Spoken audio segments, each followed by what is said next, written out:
Hey guys, and welcome to the J&K show. This is your Friday edition. This is the weekend of the Super Bowl, and we're definitely going to start there. We're also going to talk college football portal rankings and players that moved, and we'll even talk on the other moves, the NBA trade deadline. We'll kind of cover a few of those, decide who won and who lost. We'll first start with the big game, the Super Bowl. Seattle Seahawks versus the New England Patriots. This is a rematch of about a decade ago, probably less, actually. Probably like 7 years ago, maybe, give or take. Totally different teams. Jay, who do you have in this unpredictable Super Bowl matchup?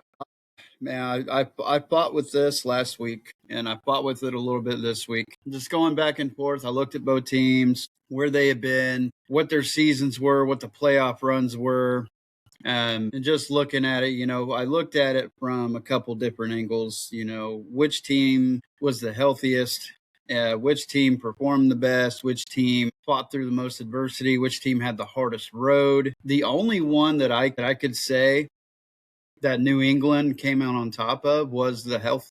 Like, New England was relatively healthy all year. They didn't really take too many injuries. And even right now, I mean, I know they won't release the depth charts and the healthy and unhealthy guys until like an hour before kickoff or something like that. But they don't have anybody even really questionable on there right now. Maybe one or two guys, and they're just basically bench guys, maybe kickoff and punt guys. The other phases I looked at, man, Seattle was just above them on everything. They had the harder schedule. They had most adversity to go through.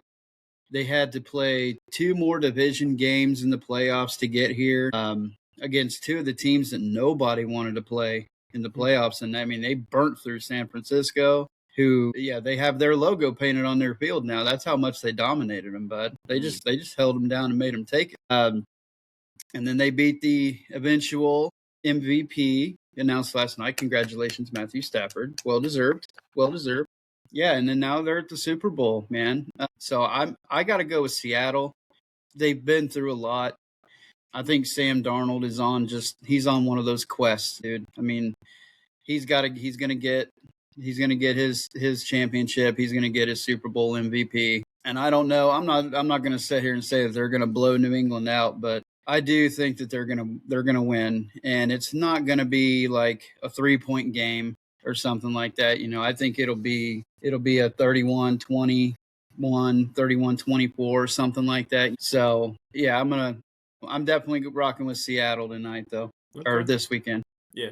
Okay. All right. Well, I had a different approach to it. I took it from like a position battle kind of thing. I like doing that a lot. So I tried to like match them all up pound for pound. Which team is just the better team? Honestly, I think in most cases, the better overall team usually wins the Super Bowl. Usually, both teams are disciplined, both teams have been executing. It's like, okay, in other games, you're like, well, a few turnovers and it could totally swing the other way. But in these kinds of games, in the final game, usually both teams play a little tight. Sometimes they both play a little nervous. Like everything kind of seems even. So it's like at the end of the day, who is the better football team? Mm-hmm. When you go through it, right? Quarterback. I think it's close, and Darnold has a hell of a story. He's the only quarterback ever to go with 14 wins with two different teams. So arguably, he has the best record at QB over the last 2 years. So that's pretty awesome. But I think Drake May officially did finish second in MVP, and so I Mm-hmm. have to give the nod to Drake May when it comes to the quarterback. Now, running back, I think we might have said to start the year, Seattle's was going to be better. And then as the season went on, New England's, I think, was better with Ramondre and Travion Henderson. But then recently, Kenneth Walker has been going out of his mind. Yeah. I'm going to still give the nod to New England barely. Okay.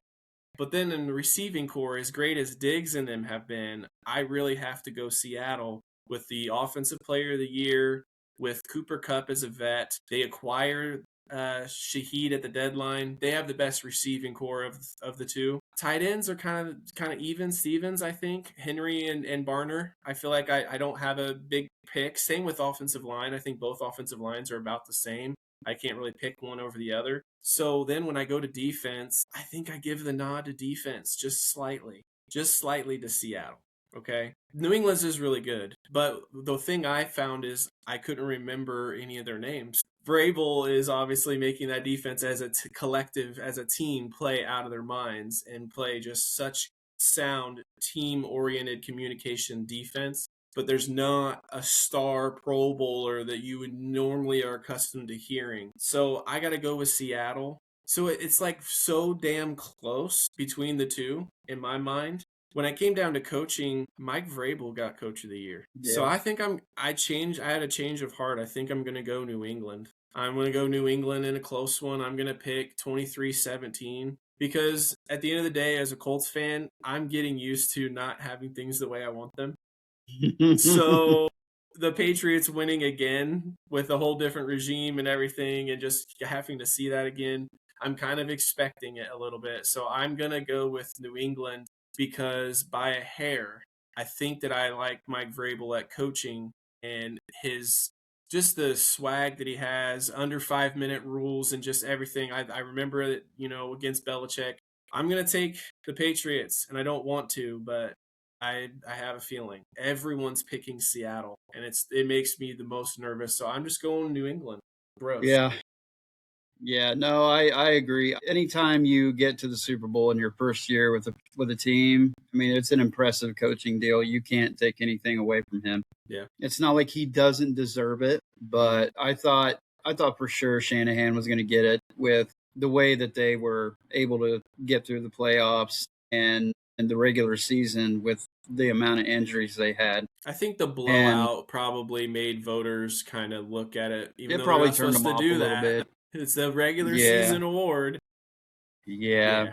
But if you get blown out by the eventual Super Bowl winner, then I mean, but they don't wait. They don't wait that long. Yeah. So I can't disagree with it. If it wasn't going to be Shanahan, I definitely thought Vrabel probably should have gotten it anyway. He was definitely going to be my number 2 choice for Coach of the Year. Yeah. Just it's impressive what he did, but going with New England is a bold strategy, and I don't even know you anymore.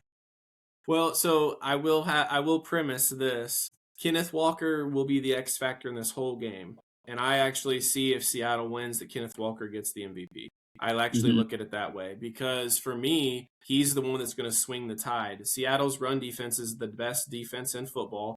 So if they slow New England down, it's going to come down to Kenneth Walker and his ability. My concern is that Drake May is going to scramble better than Darnold can. And so the way Seattle wins this game is if Kenneth Walker continues what he's been doing and he goes for 115, 130 yards, then I see Seattle winning the game.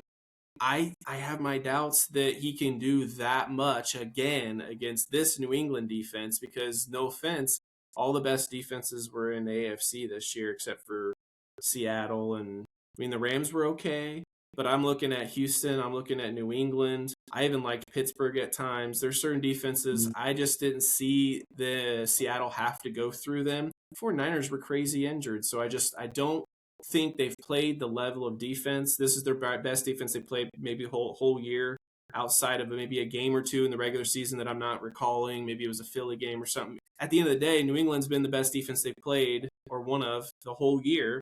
Can Kenneth Walker do it? He's the X factor in this game. I like everything about the Seattle Seahawks. There's nothing to knock at. Shaheed's great, but Booty's really good. I mean, I think everything is so close. It comes down to Kenneth Walker for me. Yeah, and it could. I mean, he's definitely going to be very, very, very, very important for Seattle.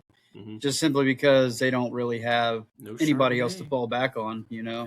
New England's got a committee.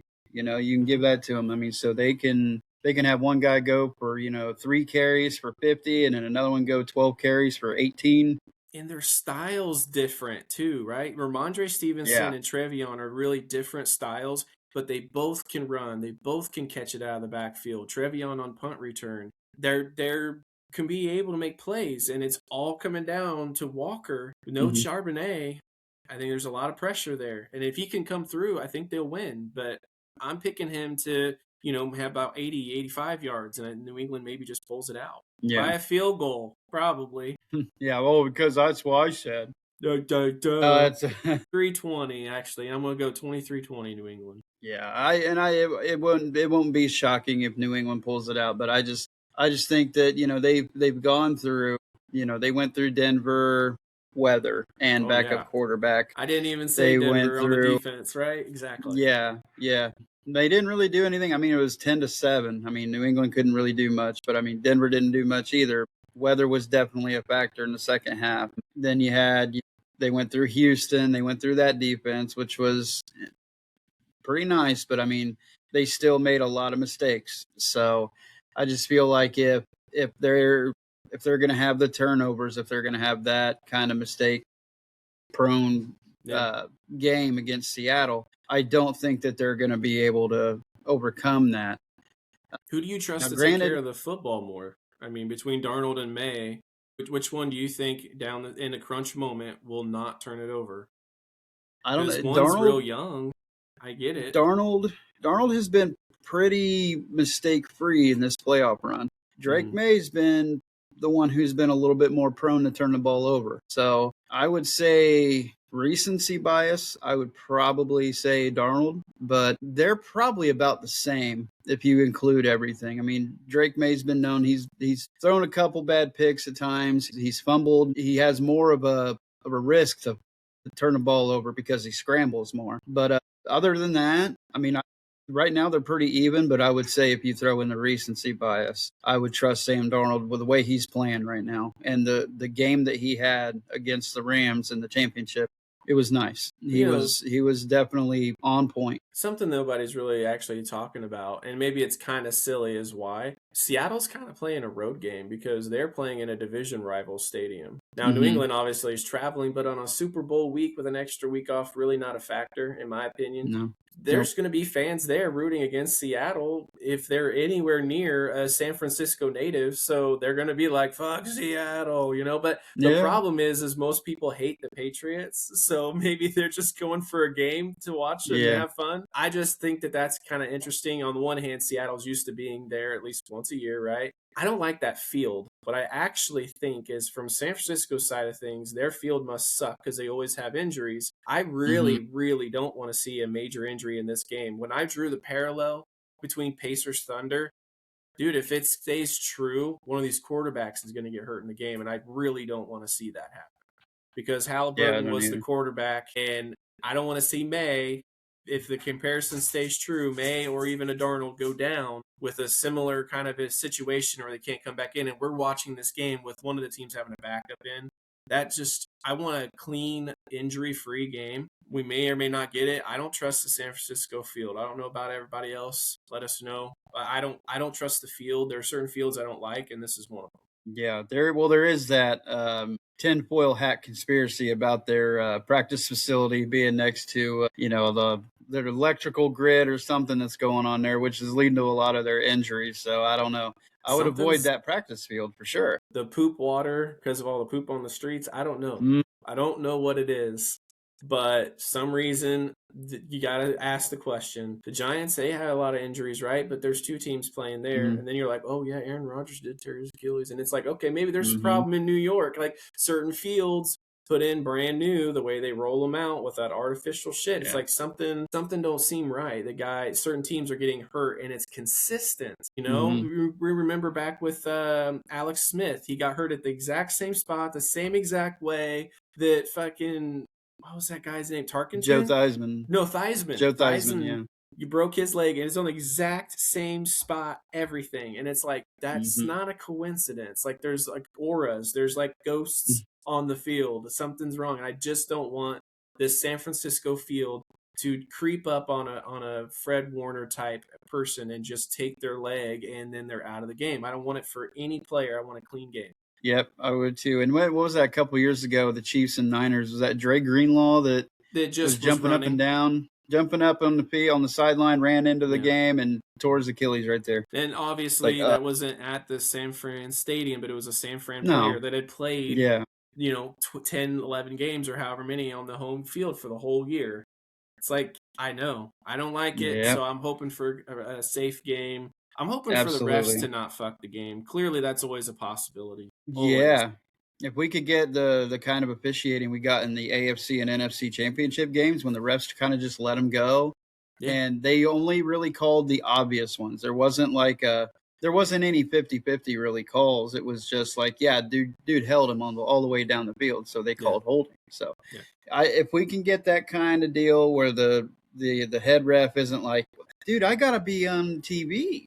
I gotta be on TV. You know, the people really came to see this white hat today. So I'm gonna give the people what they want. Right. I will say, Smith and Jigba, he's an X factor for me as well. But I'm gonna say for New England, if I was gonna match Kenneth Walker, I would say that their X factor. I'm gonna say Stephon Diggs. I think that if he shows out and stuff, the way he controls the game with energy. And you're like, how is he still doing it in his 30s? But like his energy, every time he catches a ball, it might only been 8 yards. But his energy for that 8 yards, he's turning around and he's giving that first down, Yeah. and like people are like, their team gets juiced. I think Yep. though, if New England wins, I think it'll probably be Drake May for sure because I see him running around some. So I think he would be their MVP if they were to win. But yeah, like I said, I think Seattle, dude. I like Sam Darnold's story, but here's one more correlation: the biggest, most watched viral video that you can find Sam Darnold in. I see ghosts. Seeing ghosts. What team was that? Yep. That's Pats. it's a full circle. It's a full circle. Yeah. So is he going to fail again because he's seeing ghosts? The defense is really good. Or does he overcome that biggest moment in his career to win himself his Super Bowl and be crowned as like more of the top quarterback type player in the NFL? Because that's what's going to happen. Very, very valuable salary that he's on for 3 years, $100 million. You come in, 14 wins, 2 straight years. You win the Super Bowl in your first year with this team. You beat the team that you're viral clipped with, Patriots stuff. It's a team that when last time Seattle played this team, they lost at Legion of Boom. So there's a lot of redeeming qualities for this Super Bowl. And I know a lot of people might not be as excited, but I'm excited. I enjoy these kind of matchups where we didn't see it coming, and there's still all this conversation of things that you can pull from years and years ago to kind of make it just entrancing. I like the matchup. Yeah, and one thing I'll mention this is something I found out recently that makes me roll with Darnold a little bit. Mm-hmm. Something a lot of people may not know, so save this clip. Sam Darnold's grandfather, his name was Dick Hammer. Yes. And he was one of the original Marlboro men from back in the day. So nothing says cool like being cowboy on a horse with a cancer stick hanging at your mouth with a name like Dick Hammer. Dude, that just screams aura to me. Big Dick Darnold, right? Big Dick Hammer. So let's just take a minute to acknowledge the fact that Dick Hammer is in Sam Darnold's lineage. It's in his DNA. There's actually, you brought that up. I remember there is one other talking point that I read about.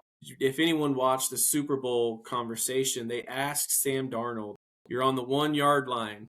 What do you do? 30 seconds left. No timeouts. It's 2nd and goal. What do you do? Yeah. And he said, pass. Pass. And we all know how Seattle lost that Super Bowl. And now you have Kenneth Walker running like a fiend. But his reason he gave was, in that situation, you got a bunch of meat slamming into each other right at the goal line, and it's hard to get all those guys back up to then run another good play. He's like, you can clock it or not. He's like, but you run the ball, clock's ticking, say you don't get it. Now you're going to come up 3rd and goal. Everyone's trying to get back up and get ready.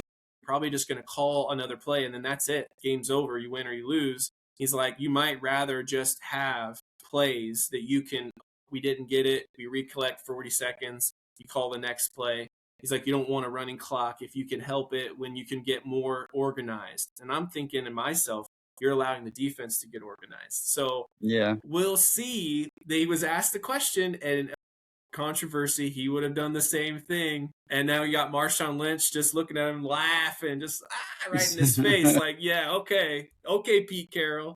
So I don't think McDonald will do that, and I think he would run the ball. And maybe they lose because they run the ball, or maybe they win. Like I think that there's so many things from the past to pull that it's going to affect people's decisions, and so it makes me very, very interested. I'm like, what are they going to do here, and what are they going to do there? Because you just have the stuff that's in everyone's. You're thinking about it, and they brought it up at the Super Bowl. What are you gonna do? So I love it. Yeah. Well, it's typical quarterback. I mean, every quarterback wants Yeah, the final play to come down to and that's them. what he You know, said. I'm the they want the ball quarterback, in their so hands.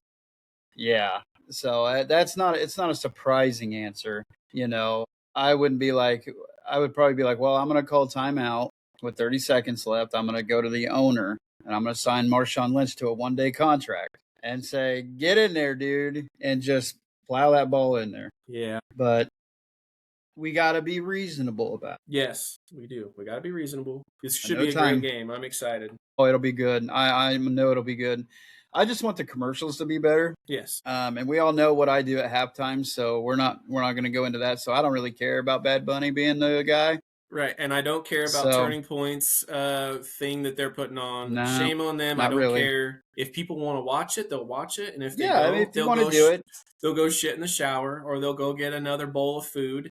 Like, stop it. Stop giving an alternative. Man, that's just getting everybody at each other. Stop it. Stop with the yeah, bullshit. yeah. Which I mean, I'm pretty sure that every year there's probably that alternative media kind of like, well, watch us during halftime. Like WWE used to do halftime heat back in the day.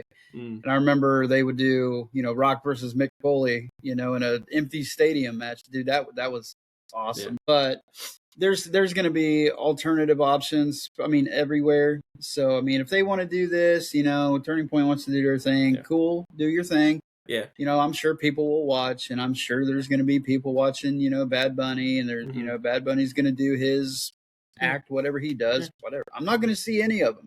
Right. Because I'm going to be, I'm going to be dropping a tank, and I'm going to be in the shower, and I'm going to wash my ass, and I'm not going to come out until like the third quarter starts. So I really don't care. Right.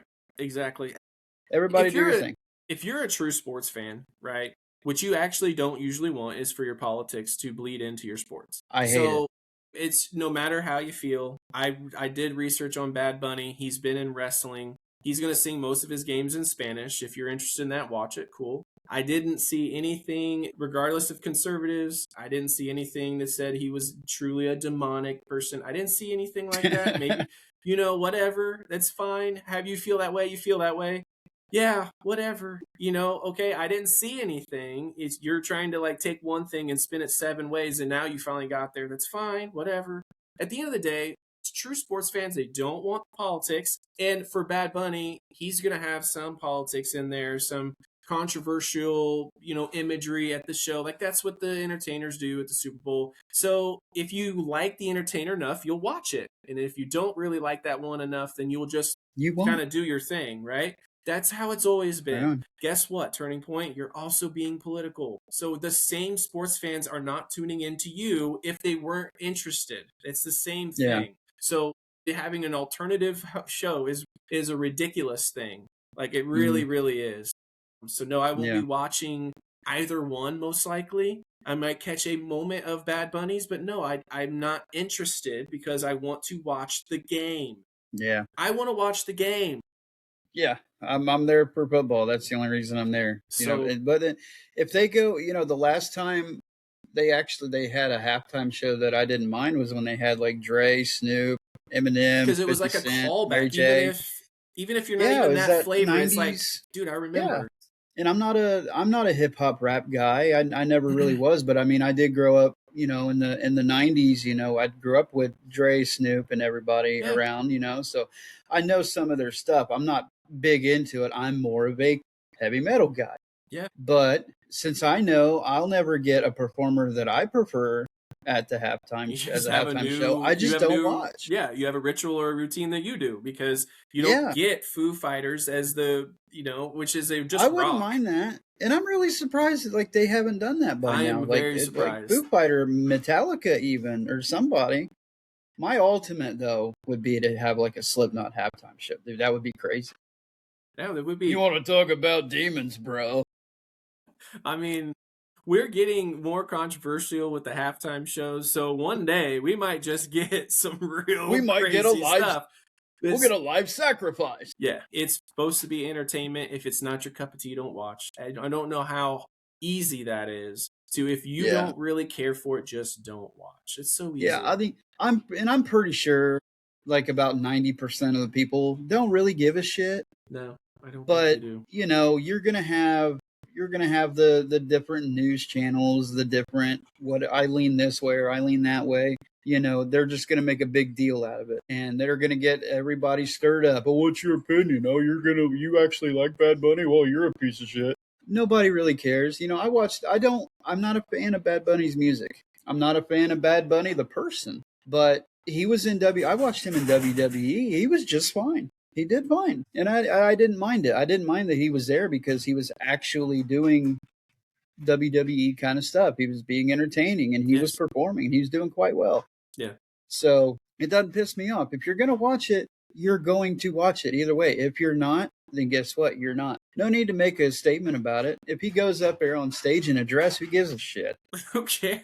Who really cares? If he wants to look like an arse on his own, then let him. People are gonna love it. People are gonna hate it. Yes. That's just Not it. everybody has to go out and say what they think all the time. Yeah. Just let it go. You cannot make Everybody be fine. everyone happy. If you No. put a country singer out there, people will be mad. If you put a pop singer, they'll be mad. Heavy metal, rock, someone will feel like, oh, this isn't what I like to watch. Okay, Yeah. don't watch You it. didn't cater to the halftime of the biggest show of the year to me. Ideally, for the NFL, they should pick ones that they think would be the most entertaining. But, since there's not very many that everyone loves, they're going to jump around. This year, it's a Hispanic artist, and a lot of people are going to like, and some won't, and it's fine. It's fine. It's fine. You know what? Go to bed. Anyway, let's keep football, right? Let's keep football. We're going to go, now that we're in the off season for college football, we can now start to discuss some transfers. And so Jay had done some research and looked into all of the portal moves that we have seen. Yes. Now that has closed, we'll discuss who moved where and kind of tell us, what we think about what and go from there. So what do you got for us?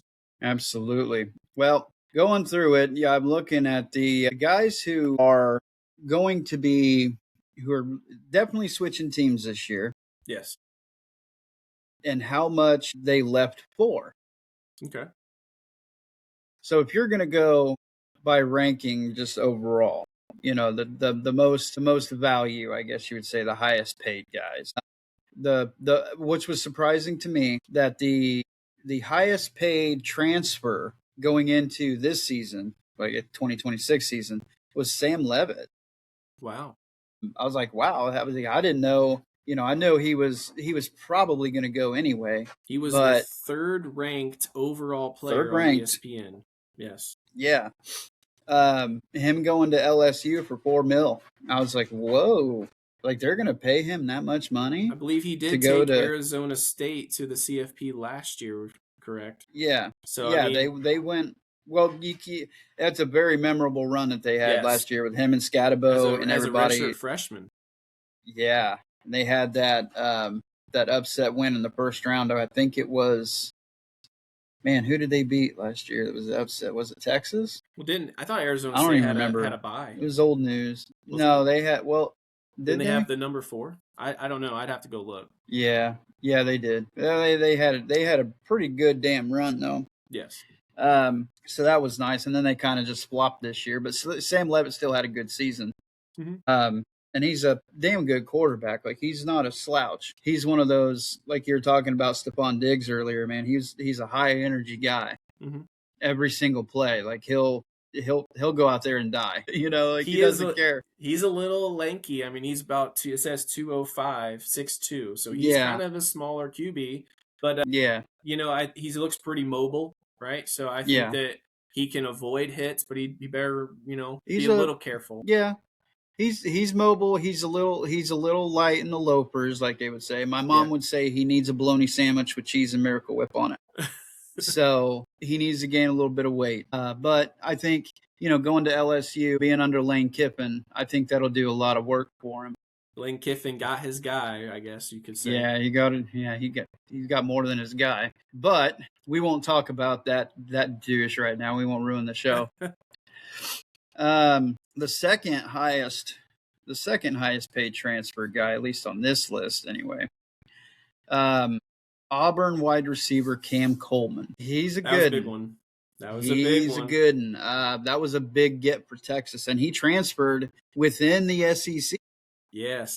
There's every bit of, I haven't looked at the schedule or anything, but there's a good chance that Auburn will see Texas. And, how they let him go, it's like, well, I look at Auburn that, wasn't the best, but look at that, and I'm like, poor Auburn. Because Poor Auburn. when I watched Cam in Auburn, I thought, man, this dude's really good. And now you're putting him with Arch Manning, and I'm like, my goodness, watch out for Texas and watch out for Cam Coleman, because there's a chance he could finish as the best receiver in the nation next year.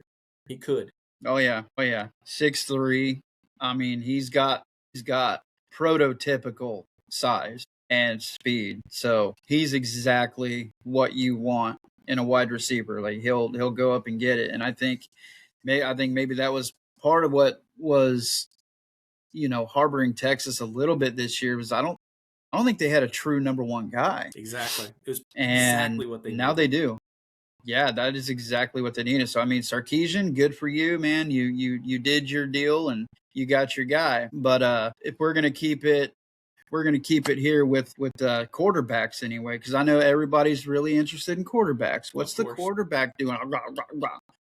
But the one that would do that I'm really, really interested in, because of the season that North Texas had this last season, was really, really good. Their quarterback, Drew Mestemaker, going to Oklahoma State, who just had an abysmal season. It was bad. And I mean abysmal. I don't know how good they can be, but Mestemaker is really good, and I think he led the nation in passing yards, right? Yeah. 4,300. They were the highest scoring offense this year, and I believe they only lost 1 or 2 games, and they were scoring 30-some points per game. And I think they were the only team that scored more than IU did on a per game basis. So you're looking at, and again, you look at his measurements, dude. He is great size quarterback, 210, 6'4". He's only a sophomore, so he's got a couple years left. Mm-hmm. But I'm really, really interested to see what can he do to turn Oklahoma State around. I haven't had my ear to the ground so much in college football since the national championship has been over, and we've kind of been shifting to more football, NFL, Super Bowl playoffs, shit like that. So I'll definitely be looking more into it once the Super Bowl is over and we get into the offseason and everything. But I don't know who Oklahoma State has hired. I haven't looked into that very much. But when you have somebody coming in like Drew, I think it's an automatic, our team got better. Yeah. So I don't see too many people transferring to Oklahoma State. So what it tells me is that this dude has a drive to him. Like he wants a challenge. Yeah. He's like, we were at North Texas. That was a challenge already. But we went and we did what we did. Mm-hmm. We got to a good bowl game. We won a lot of games. We were the number one offense in all of NCAA. So now that I did that, I kind of want to go to like the school that's in the worst shape that I can maybe go and maybe make a name for, and that will help kind of maybe boost his draft stock a little bit, especially if he's able to go in there and turn the program around. They can win 9-10 games, so that would be impressive. I don't maybe necessarily expect it, but it would be a great story if he could do that. I look at it and, he did have North Texas ranked because of how great their season was. And you're not moving that far away. North Texas to Oklahoma State isn't exactly a big move location-wise. I look at it and I worry of how good the team around him is going to be, obviously, because they didn't do very well. They didn't bring in a bunch of guys. That's the big unknown part, And that's what's scary about it. How good of players were at North Texas. Maybe there's not that much of a difference, and I'm not trying to knock North Texas, but when it comes to what he's expecting for guys around him, a bunch of 3-stars here, a bunch of 3-stars there, growing, different kind of coaching staff and stuff, like, could he regress? Maybe, but I kind of don't think so. And so you kind of just what he does this year to get people interested in Oklahoma State, and then the following year of where he can maybe take them. I would have to watch that very closely. Yeah. Yeah, I definitely am going to as well. But the fact that he chose to go there, I think it kind of tells me he's going there to be a leader.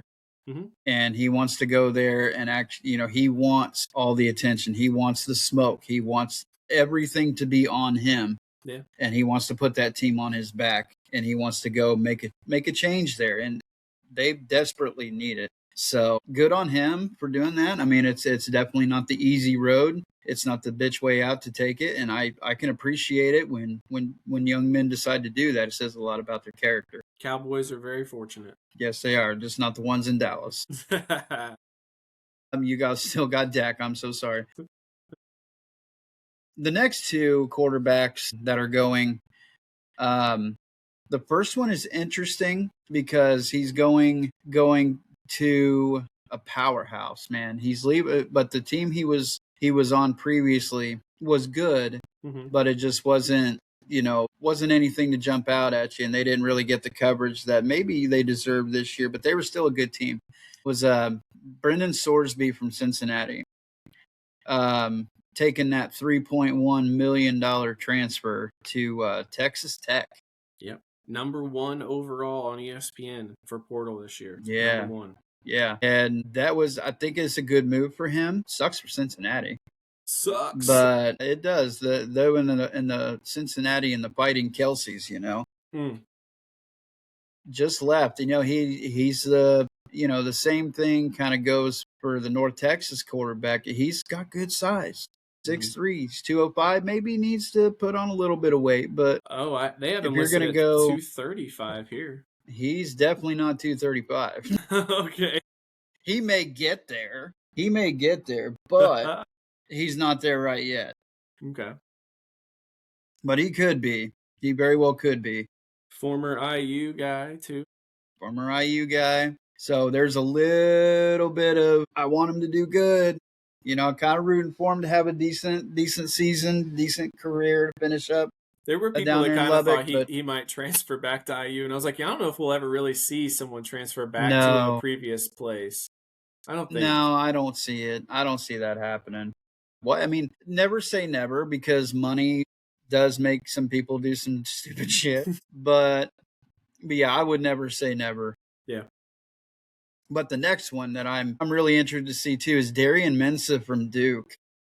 Ooh. Going to the U. So Mario Cristobal just reloads at quarterback. Miami's going to probably make CFP again. I think they're going to be a team that I can see locked in for next year. Yeah. I haven't looked through the whole entire list, but I'm sure Miami's going to have a lot of decent players transferring, wanting to come in and be coached by Mario Cristobal, who is just a fiery son of a bitch, and he's really good. He's a very good head coach, and he will get the most out of whoever he gets. So these are kids that when they were born or 3 years old, their parents were like, "Oh yeah, Miami U." Like there's going to be fans, and they're like, "Oh yeah, I've been a fan of Miami for a long time. They just haven't been good for as long as I've been watching it." But they're like, "Hey, they're good again. Let's go to Miami." Yeah. Well, in the 80s and 90s, it was basically cocaine university. So, I mean, I'm not going to drop names, but I worked with a guy way back in the day he was actually on the Miami football team, and he was a big boy. Yeah. He was about 300 pounds, and a funny guy. He was a great dude, but he would tell us stories about the locker room, back in the day. So it was always a riot. But yeah, that's all stuff that I'll keep in here. But yeah, I think Mensah was pretty good. I mean, he was overall the eventual ACC champions, Duke. So he has that. He has that on his resume. Granted, they were 7-5, but hey, conference champion is a conference champion is a conference champion. And he was the second in passing yards this year. Yeah. That's a really good, that's the mess maker type guy that people don't know as much of, and he goes to a powerhouse, Miami. Yeah, so I think he's going to make a name for himself next season, and going and just getting that coaching that I'm sorry, but Duke just doesn't have. Mm-hmm. Miami has a way better staff than they do. They have better legends. They have their old school guys, and Miami's one of those schools that's really good about keeping their old school guys involved. And it's like, look, oh my God, there's Ray Lewis. Oh shit, there's Michael Irvin. Oh, man, Warren Sapp. Hey, The Rock. They do a good job about keeping all their old school guys in there. Yeah. And just making sure the younger guys, the new recruits and everybody coming in knows like, hey, there's a standard here. Yeah. And we got to the national championship game last year. So we expected to be there. And Fletcher's so we coming expect back. Yeah, we expect to come back and we expect to be in the playoffs every year. So I think Miami's got that new standard set for that team, and everybody needs to get on board or they can fuck off. So I'm thinking, Miami's definitely back, but we'll see for how long. A lot of people, a lot of teams like to kind of go back and forth. They're going to be down for a year or two and then they're back. Yeah. But Miami looks like they're definitely back to getting back up to the top of things. Mm-hmm. So that would be interesting to see because I think Mensa's got a lot of talent, and I think Cristobal will be doing a really good job again getting that talent out of him. Mm-hmm. Are we wanting to stay quarterback? You can. Those are going to be most notable to some degree or Everybody another. wants to see the quarterback. Okay. Well, we'll go. The next quarterback down would be USF quarterback Byron Brown. Who? Another Byron Brown. Byron Brown took about $2 million to switch from South Florida to Auburn. Too bad he ain't And if got I'm Cam him, Coleman. Yeah, I'm him. I'm pissed. Like, oh God, you guys let like an NFL receiver go. Now I got to do it myself. Yeah. But he's got the talent. He's a dual threat guy where he can. I think Auburn will be better, but better than 5 wins. How hard is that to do? But we'll see. But he's got some talent. He's gonna have some talent around him. But I just think maybe he pulled the trigger a little bit too late because now you ain't gonna have a Cam Coleman there. But maybe he was number 1 in QBR, which means that his decision making had been top notch. You run it, pass it, where the ball goes, the location and everything. He was the number 1 QBR. Mm-hmm. Yep, he was number 1. So I mean, there's a reason for that. So he's definitely going to be a good player. Now the next one I think that we're probably more interested in would be Josh Hoover coming from TCU. Hoover. It works. It does work. And I think that that's the only reason they allowed him to come in because Hoover rhymes with Hoosier and you can do the chant. Yep. And he only costed $2.3 million. Yeah. Wow. I guess we're going to spend another, what everybody said, we're spending $20 million. It's like, okay, so we're spending $19 million on other guys? Look, our highest let's guys not ruin this. Let's not ruin this with Rob Parker talk, okay? I'm sorry. Let's move on. Let's move on from that dickhead. Okay. So, yeah, Hoover coming in. I think, TCU was basically off the map last season. Yes. But Hoover is a good two-way kind of dude. He can run that option. Now, I'm not going to sit there and say he's Francisco Mendoza, or Fernando Mendoza. Sorry, I don't know why I said Francisco. I'm thinking Close. Super Bowl. But yeah, he's definitely a dual threat guy. He can run he's really good about running the option, RPOs. So that's what Cignetti wants. He wants a quarterback that can do that. And since little Mendoza decided to pack up and go to Georgia Tech with Justice Haynes, so yeah, I'm not thrilled about that one either. Ooh, you guys lost Haynes? We lost Haynes. But we still got Jordan Marshall, who's gonna kick ass for us next year. So let's just. But I digress. Yeah, Josh Hoover is definitely a good replacement for Mendoza. I do believe IU will not. They're going to lose a little bit because anytime you lose Fernando Mendoza, you lose a Heisman Trophy quarterback. Yes. It's going to sting a little bit the next year, and there's probably going to be some growing pains. Do I expect them to go 16-0 next year? No, I don't, because they're going to have a difficult schedule, especially when you get into Big Ten play. They got some tough road games. They have to go to Ann Arbor, which hopefully we'll get to go. But yeah, I think it'll be a good fill-in when you lose Mendoza. I think Hoover is about as good as you can hope for to come in and take over for him. No offense, but I would say that since we play Ohio State at home the week before, yes, the Ann Arbor game looks very interesting. It's very interesting. If it was, if they were a little more separate, then I would feel a little bit better. But playing against Ohio State will obviously take a lot. They're a very solid team. Yeah, So when you got them it back will. to back in Michigan, coming off of everything they have had happened, you expect them Mm-hmm. to be a little bit better. They kept Underwood, so yeah. It's Yeah, in Ann Arbor. It's just road games are hard. On Penn State, it was hard. very Even though much they so. weren't playing well, it was still just hard. Some of them are Yeah, just difficult like that. yeah. And since obviously the Big Ten has taken over as the best conference in college football, any road game, I mean, really any game is going to be, they're going to be even because you're going to have premier athletes on both sides no matter what. I mean, you're going to have good, tough players on both sides of the ball. If you've ever played college football that's just come out, when you're on a road game, the fucking screen shakes the whole time.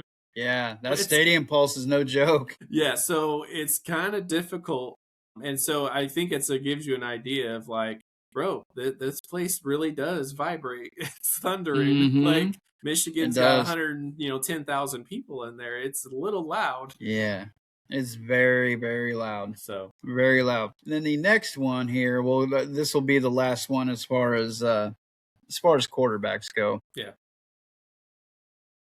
Dylan Raiola, Patrick Mahomes Jr., as everybody likes to call him. Yeah, I was surprised that he switched teams. Like, what a I'm dirtbag. I'm not surprised that he entered the portal. I'm surprised where he decided to go. And I'm Yeah. not so sure. I don't know. I'm not so sure it's going to be a good one for him. I think that might have been one of the worst decisions he's ever made, other than dressing up like Patrick Mahomes and drag. But he's like going to get benched next year. He's not even going to. Yeah, It's what's like really I think odd. I don't know if he's going to even really be able to play. I mean, he tore his ACL. He shredded his knee up pretty good. I think that's what everyone's saying is why he went there, because he's not going to force himself to play. So he wants to go somewhere that he can learn something, and he knows he's the guy the next year. Not a bad idea, but like, don't we think that Oregon will command other people? Like, someone else might want to go there too. Like, what if he gets scammed? Well, He's going to have to go to the I don't portal again know. next year. I don't know. Yeah, I'm not so sure. What kind of promises were made, I guess, would be what I wonder. Yeah, I really don't know. But it was very interesting. It's like, well, you decided to transfer to Oregon, which is another reason I have a problem with the scheduling of when the portal opens and when the portal closes. I think it's ridiculous where it's at right now. Yes. Because he went, I guarantee you, he thought that old dude was going to go into the draft this year. So the Oregon was going to have an opening that he could probably, sneak his way onto the depth chart and get maybe sneak in and get some playing time. I'm like, man, 2026 might not even be an option for him to play, though. I mean, with the injury that he took, it was, I want to say week 7, something like that. It was like, dude, you're gonna be working really hard just to get onto the field in 2026. I'm not saying that Raiola can't play. He's a pretty good quarterback, but you're basically making this choice for 2027 because 26 I don't think is an option for him, and he definitely doesn't want to go into the draft in 2027. Yeah. So maybe it will end up working out for him, and maybe it won't be such a bad deal because maybe Oregon will be hurting for a quarterback in 27. You never know. But, even if he was healthy going into next season, I don't think he would beat out Dante Moore. I don't, just because of what he was able to do this year. Yeah. And he's the team leader right now. And the fact that he just decided, you know what, I'm probably going to get drafted by the Jets. Screw this. I'm coming back. So, which, you know what? It might even still be the Jets next year. I know. So you're wearing green. You're going to be wearing green, bro. So, I just don't know if that's something that, he really honestly took a lot of time and thought about. Because I think the portal should not open until the Monday after the national, or the day after the national championship game. That's when it should open, and I think it should close probably right before the NFL draft. You should give them a couple months to really weigh things out, and then you see the players who are going to enter the draft and the people who are going to come back. Yeah. And then you can let these guys take their time and think, because it's a life-changing decision. It's a life-altering decision that they're going to have to make. I think So it's it's like, the enrollment process of the schools that makes it difficult. I think student athletes. I saw someone that said that you would actually need to move the season up a week, eliminating some of these bye weeks and these week offs and this bowl season kind of gap. And he's like, if you it doesn't squish it matter. together a little bit and all that, he said he thinks the national championship should actually happen on New Year's Day Maybe it should. to crown a champion, because of all the bowl games back in the day that people used to be like, you know what, bowl season is, Fiesta Bowl and all that. Those are January 1st and 2nd. Like there's a little bit of tradition with that. And he's like, move the national championship to around that day, the January 1st, because then you don't have to rush. You can have a couple weeks for coaches, and then you can get your transfer portal opened up, and then you can have it finished in the time frame for the admissions of the colleges to make sure that all goes smoothly. And it's like, I would like to see that change somewhere. Like, do something that makes more sense. You just created a freaking free agency for semi-professional athletes. I think that you need to do that, because it's the schedule of how it works doesn't work for most fans. Yeah. Like, it doesn't make sense. I don't get it. And I don't want to hear the whole enrollment deal. Nobody gives a shit if these guys are going to class. What? Nobody cares about They're it, students, but athletes. I get it. But I mean, still at the same time, that's kind of a weak ass argument if you're going to sit here and say, well, we got to worry about the enrollment process. Well, you're paying these guys millions of dollars to come play football for you. I'm pretty sure you can make it work. If it's only a handful of guys, I think the most players that transferred into school, I think, was 21. Mm-hmm. So, I mean, if you can't make exceptions for 21 kids, then I'm sorry, but you're lazy as shit. And you're not really worried about scholastics. You're not worried about that. You're worried about money. Some of these places, though, they're accepting non-athletes too. And they don't want to go and tell, Benjamin Button that he can't come to school because his SAT scores wasn't high enough or this or that, or he didn't quite make the list, because, they don't know how many transfers they're going to have for their football team. So, like, it comes into admissions and how many they're going to allow into their school. Because, again, why would a Stanford say no?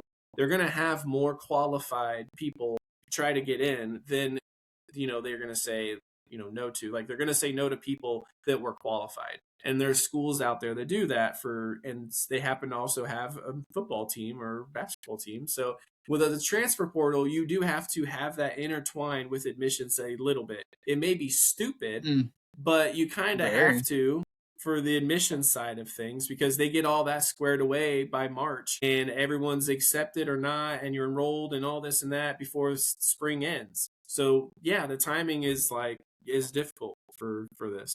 Well, tell Benjamin Button to tuck his fucking skirt in and learn how to run a fucking in route. And it wouldn't be so bad, play good, learn something, play on a team, do something. You're going to have those numbers anyway. You're going to have your brains come in who don't give a damn about sports, and that's fine. Some kids are there mainly just to go there to get a degree so they can have a good job and blah, blah, blah.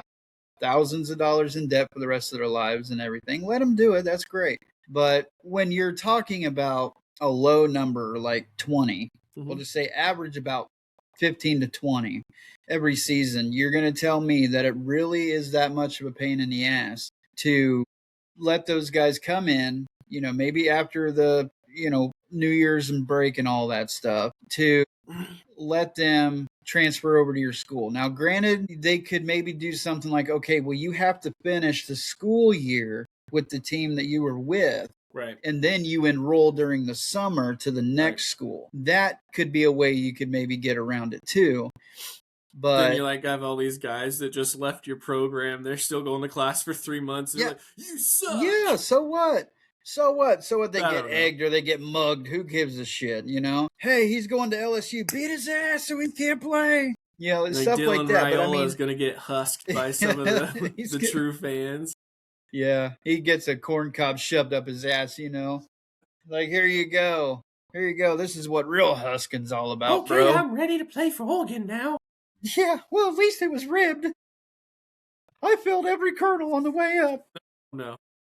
But yeah, I mean that I think that could be maybe one way that they could look into if they're going to use admissions now. Mm-hmm. Maybe you say, okay, well, you finish the school year. Let's just say somebody transfers from Oregon to Texas Tech. You finish your school year at Oregon, Mm-hmm. okay, and then in the summer you do all what you got to do. And I know that there's spring games and all that other stuff, but you need to either finish the school year at Oregon, and then in June and July, you can enroll in Texas Tech, do all that stuff, and then you're going to be officially a part of the team. But then you're going to have the coaches bitches like, well, we got spring practice, we got spring games, we got all this other stuff we got to do. Mm-hmm. You know, well, figure it out. I mean, just figure it out. So there's no reason, at least in my mind, why what somebody's doing the portal, again, scheduling conflict. Right. Have it be in January, Mm-hmm. late January, February. You give these guys until March or April to say, okay, look, I'm going to go play football for another team. I'm going to enroll in another school. You give them that pass. It's like, okay, well, you're enrolled in Oregon right now. We'll take your enrollment from Oregon. We'll move it to Tech. Mm-hmm. And then that way you can go do the spring games, spring practices, and all that other good stuff. Right. So you can get affiliated with the team, get used to it, learn the playbook, learn the players, coaches, all that other good happy bullshit. There's no reason. I mean, they are a billion dollar organization. They should be able to figure this stuff out. It's not difficult. They're just making it seem like it's more difficult than it should be so that they don't have to deal with it. So they can keep going on with their ridiculous schedule that they have. And also something you can look at too is like, as long as if you make sure that like athletes that really might transfer or something, as long as they take classes in the spring that, you could just finish them online, right? So in a scenario where somebody like Nick Marsh, he's transferred from Michigan State to IU. Okay, well, you finish your online courses in the spring. So it's like piggybacking off what you just said. So you can move to the IU campus. You're getting enrolled. Everything's cool. Right. But you're not going to start classes until the spring. And you're there, or I'm sorry, the fall. And you're not going to, but you're going to finish your online classes. You're still got your login. You're still going to finish your classes with Michigan State. Wherever you left off, you're going to finish them up online. Mm-hmm. You're available to meet the team, to do the walkthroughs, the training camps, the everything. And it's like, you don't have to, from an admissions standpoint, just switch everyone over and like, well, this massive amount of people in and out is crazy. It's like, hold on. You don't have to even do that. You don't. These guys are coming over. They're accepting millions of dollars.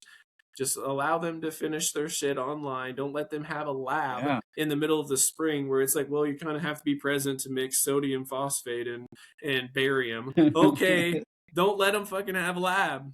Yeah, they're going to Uber it. Fucking Raiola's going to go all the way from Oregon to fucking Nebraska to finish his lab. Yeah. Obviously, don't let them do that. If they're at all going to be serious about, you have to pick online eligible classes for your spring. You'd have fall. Get them done in the fall if you're going to do it present in-person stuff. So there's ways to organize it, and you don't have to shift anything collegiately from a scheduling standpoint where you just say, oh, this is what we'll do now that this is more of a thing than it used to be. Now we have thousands of transfers instead of maybe a few hundred. So it's just exceptions. Just like make the exceptions to the rule instead. Yeah, and like that's a really good idea. Just like, okay, well, if you're going to transfer to another school, you're going to have to do these courses online, and that would be, I mean, perfectly fine. I actually like that idea. Maybe they don't have a dorm room till the fall, I guess. You just bunk with your new teammate. Helps them get to know each other a little bit better. I don't know. Yeah. Think about that before you fucking transfer. Where am I going to live? Yeah. Well, if you're transferring from Michigan State to IU, and if your professor wants to be a dick, like, well, you know what? I didn't like your final paper. I'm going to fail you. You're ineligible for the first 4 games next year. Well, you said who was the third best guy again? I'm trying to remember. Got $4 million was Levitt. Do you really think that Levitt is concerned if he has to finish his stuff in the spring online? from Arizona State to go to Louisiana that he doesn't either have a teammate he can bunk with, or he just made $4 million. He could probably afford a small apartment down in Louisiana. Yeah. Like until he's Yeah. Hey, officially enrolled in the fall, and then he has his own dorm. It's like there are Yeah. workarounds that are so simple. You're allowed to pay these guys. Stop acting like you can't find them a place to stay or some studio downtown. Like we're working too hard. It's just so easy. Amen. Yeah, it's like a lot of these boomers who are, now working inside of these universities are just like, I don't wanna, and that's all it is. That's basically all it is. Well, back in my day, we didn't get $25 million to play ball. We, uphill in the snow both ways, blah, blah, blah. Shut up and just do it. I mean, go with the times. Things are going to change. Technology is going to come along to make things easier, to make things difficult, blah, blah, blah. You just roll with it and make change. These kids are doing something to improve their lives. They're doing something that maybe your school is not capable of providing them what they need to advance in their life, to get to the next level. You're not doing your school is just not attractive enough. Mm-hmm. So, yeah, we know why Nick Marsh left Michigan State. They're a disaster right now. Of course, he's going to want to go somewhere, where they're on the up and up. They can provide a better education. They can provide better coaching staff, better environment overall. So stop thinking that your shit doesn't stink when it really, really does, and allow these kids to go somewhere where they can improve. If these guys just wanted to stay and be mediocre and then try to get into the NFL that way, it's not going to work out very well. So they want to go somewhere where they can make a name, they can make an impact, and maybe make a little bit of money while doing it. Let them. Stop making it difficult because you want to be lazy and you don't want to change things because you're an old head. And it's like, well, we done chiseled it into the concrete. We can't change it now. Bullshit. Just get another tile and change it up. Who gives a damn? You can make it work. It just means you have to do a little something to make it work. Yeah. So do your job. Do what you get paid millions of fucking dollars to do, and just fucking do it. It's not difficult. Quit being bitches about it and just do it already. Yeah, I agree. Well, who are some skill guys that you saw moving that really kind of got you excited? We'll just go through them briefly, and what did you see? Well, now I gotta bring this stuff back up. Well, damn you. Well, definitely the number one that sticks out is Cam Coleman for sure. He is definitely the guy. I think the biggest and best overall athlete that's on the list that can go. Colorado, they lost themselves Omari and damn Miller, good lineman, and they lost them a lineman. So I don't know if Colorado's gonna be all that good, but yeah, it's 2 of the top 14 players in the portal. Yeah, but yeah, I was leaning towards Jordan Seaton there. Yeah, he's a top tackle. He's a big boy. Top offensive He's lineman. A big boy. So as much shit as I wanted to give Lane Kiffin about jumping shit from Ole Miss to LSU, which he's still a dick for doing. He went and got Levitt, a protective dude. I mean, hey. Yeah, he went and got the absolute best lineman that is out there. A lot of other coaches might have went and be like, oh, who's the best weapon to put with my new shiny quarterback? And he's like, he went lineman. How Jerry Jones of you. I'm just saying. Yeah, we got to get the fastest guy out here. Who's the... We got shine, and now we need his shiny. We need a shiny. Yeah, that's right. I don't care if he can catch the ball as long as he can fly down the field. So Nick Marsh obviously was the third best receiver in the rankings. Nick Marsh. We had a lot of running backs lumped together. Hollywood Smothers to go into Texas. What a name. Hollywood Smothers. Where's Key and Peele when you need him? Fudge. Yeah, NC State going to Texas. That looks good on paper for sure. Justice Haynes, you already said that hurts a little, obviously. It does suck. But hey, Haynes, it's like we're blending Michigan and IU together somehow. Yeah, it's in the hearts. It's in there. Yeah, I can't help it. That's fine. But yeah, Justice Haynes. I mean, they're getting a good one. I mean, he was so good for us right until he hurt his ankle, which was a killer for us. You could tell, as soon as he went down, our running game wasn't as stout as it used to be because he was our number one back. And Grant, I love Jordan Marshall, and I'm grateful that he's coming back next year, and I'm glad that he's going to be our number one. But he was not – he'll be ready next season, but he was not ready to be the feature back. He was a good he was a good follow-up punch. But Justice Haynes he's so good. He was so good at making that cut, that first cut, getting to the hole and just going. He was 0 to 60 right now.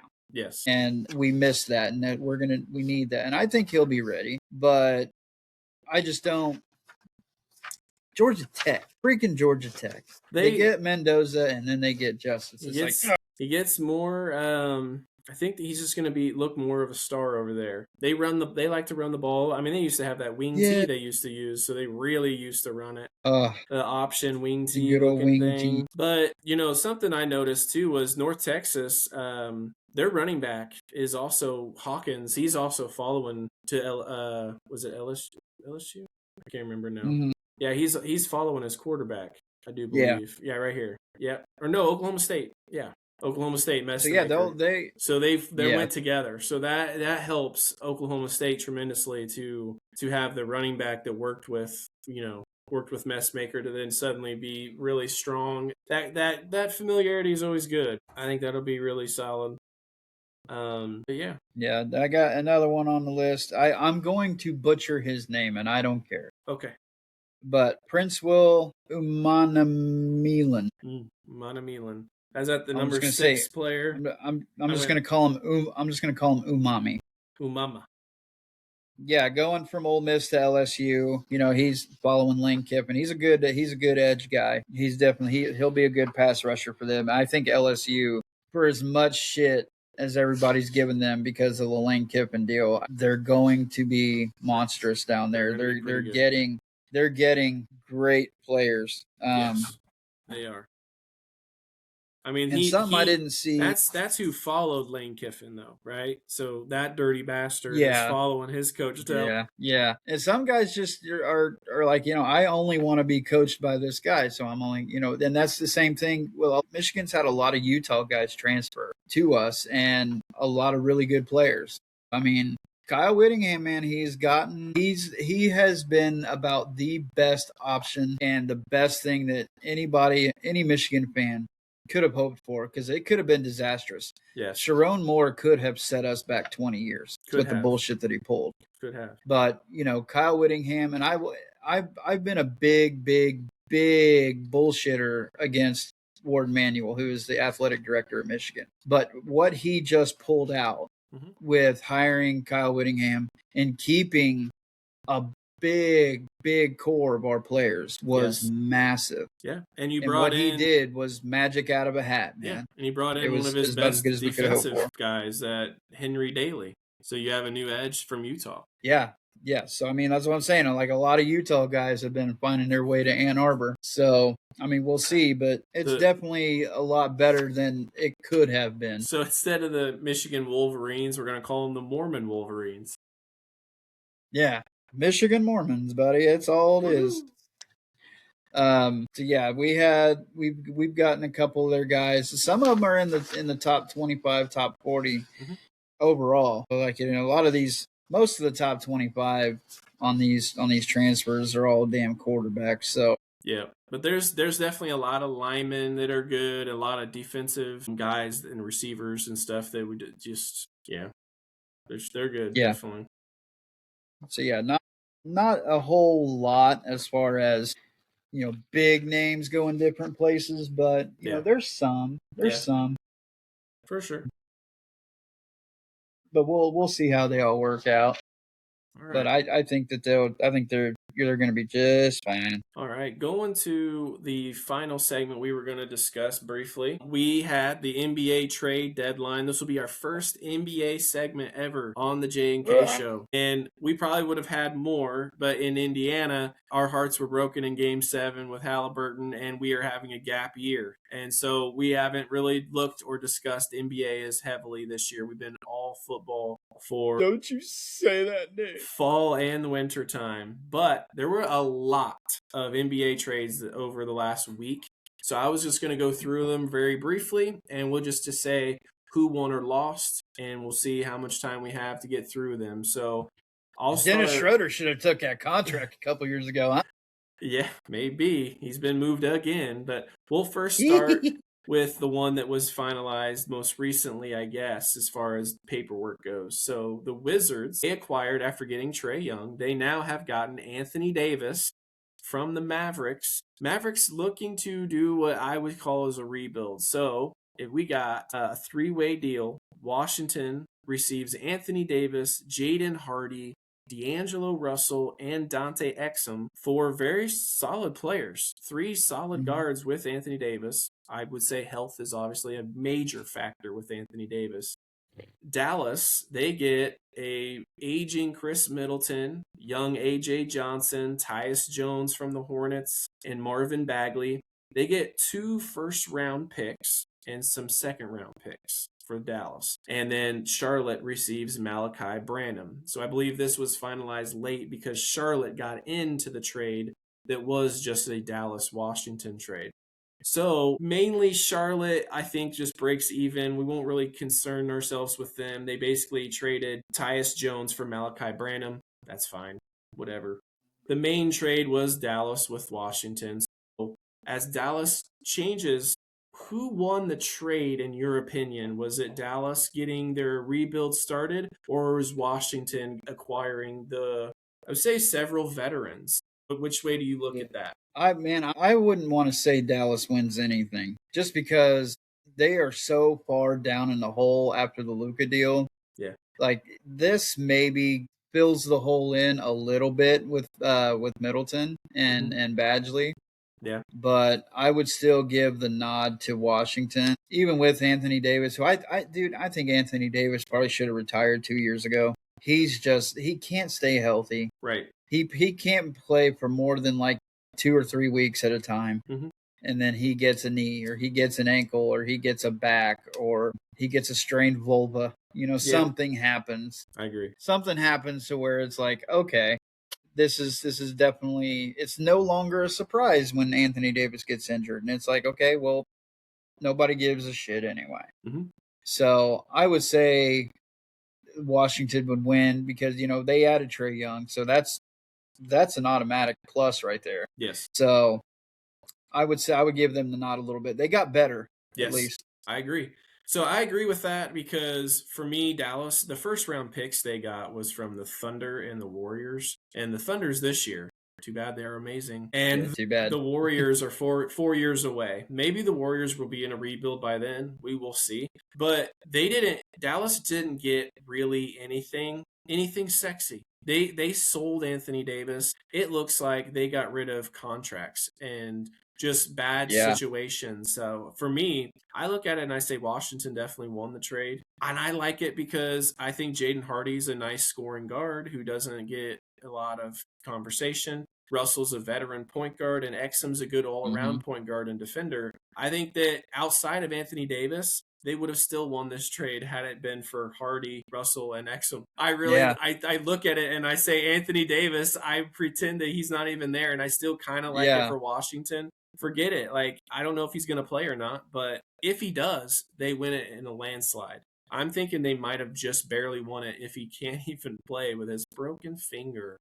Like, I don't know, man. But they have their young guys in Washington. They have Sarr. They have the Koulibaly. They have some young pieces that they've been able to keep some, and now they've added veterans around. And it's like, that looks like it should be able to be a playoff team in the future. As long as you don't have major injuries, that looks like it's going to be the playoff team. So I like the Washington for this trade. Absolutely. Yep.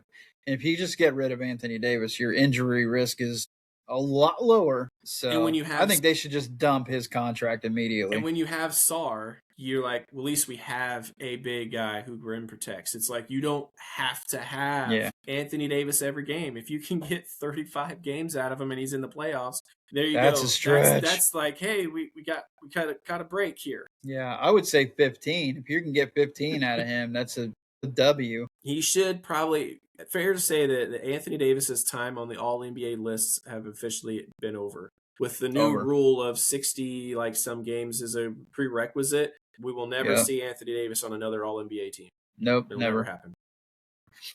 Negative. Moving on to the next trade. It was kind of an interesting one. The Warriors added Kristaps Porzingis for Kuminga and Hield. They pivoted. because they could not acquire Giannis with kind of offers. I mean, I think they would have wanted Kuminga and even a Hield, but they would have wanted a much more of a haul. So they Yeah. settled on getting a different big. And again, it comes back down to health. If I'm going to assume a little bit of health to keep it fair instead of just saying, no, you can't stay healthy, I like the Warriors with as many players as they have on their team. They've been able to play 13 deep.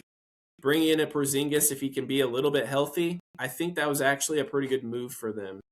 I'm going to go with the Yeah, Warriors. it wasn't. I'm going to say probably. I would say Atlanta. Yeah. Got the best out of this The one, youth just of Kuminga. simply because Kuminga, I think he might just explode for the rest of the season. He's sneaky good. I like him. Very, very sneaky good. He's like a 4 years ago Tyrese Maxey. You know, But it just taller. comes out of nowhere. Like 6'8". Yeah, taller. You can give him. He's going to score. He's just going to come out and he's going to score and he's going to explode because he's going to have an opportunity now. I see him. He doesn't have to go. He'll be their number one scorer. Like a DeMar DeRozan is how he kind of looks. Yeah. Too. Yeah, absolutely. Yeah. And let's not forget, Buddy Hield is still an accurate shooter. Very good shooter. He can give you 20 points here and there. And I would say Golden State loses this trade simply because Draymond Green's still on the roster.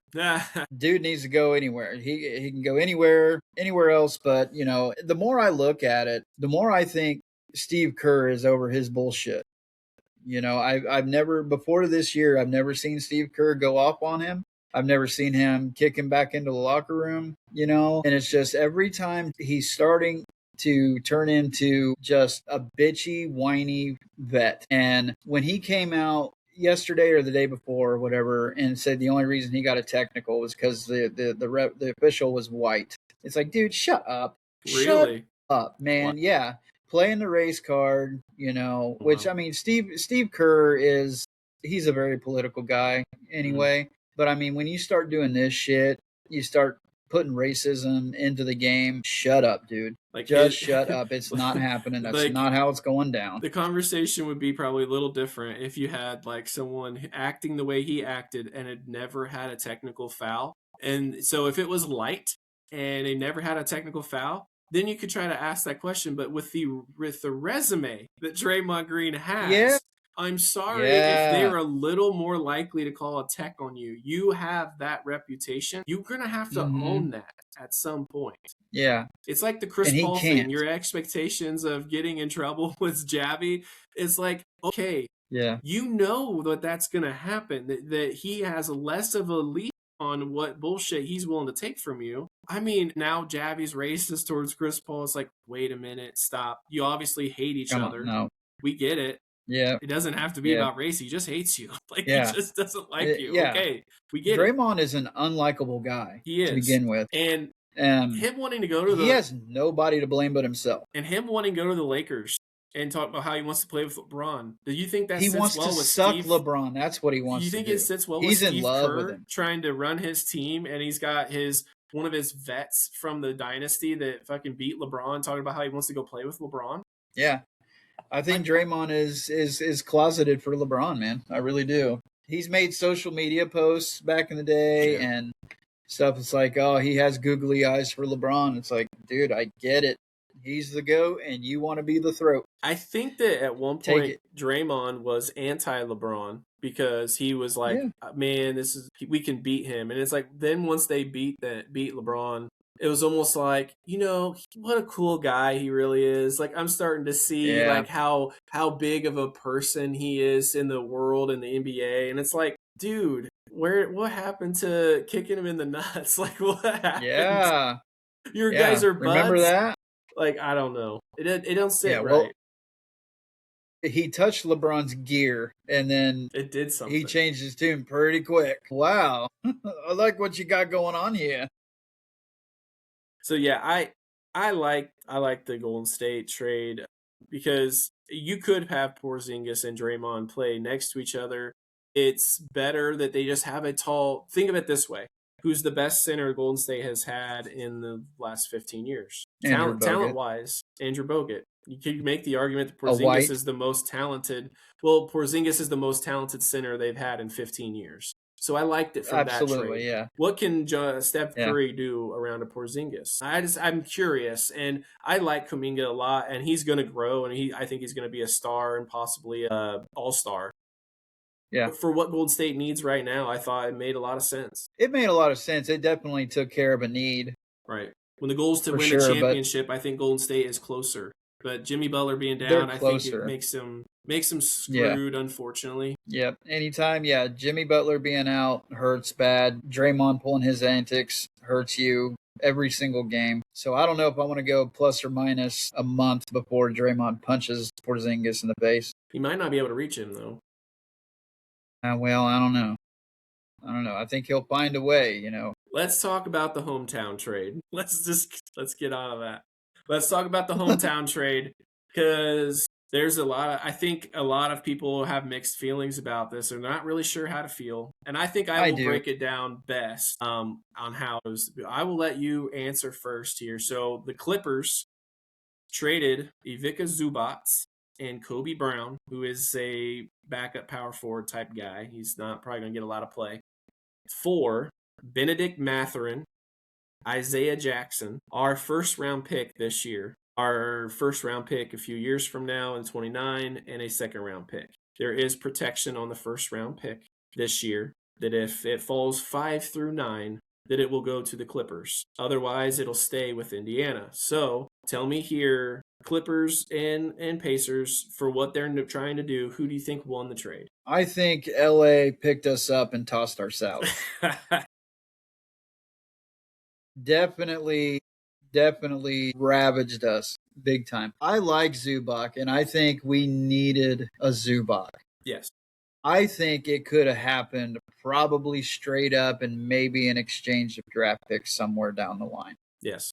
I don't think we needed to add all that other shit on top of it. I like Isaiah Jackson too. I think he's a good guy to come in off the bench and give you some energy. He became expendable because of Huff. Would you agree?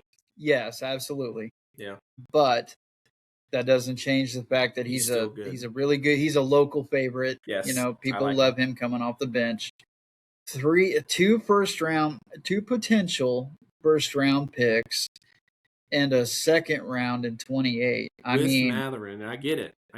Granted, NBA draft picks don't mean shit compared to like NFL draft picks. So if you're looking at this as an NFL standpoint, stop, because it doesn't matter. NBA draft picks really don't matter, because if you're not picking in the top 3, you're not really getting anyone. Right, but you're going to get a role player, and you can get that guy in the 40th pick. It's like it literally is like 5 or 6 to 40 are all really close, depending on what your fit is and what you do. So I agree with you. Very top heavy.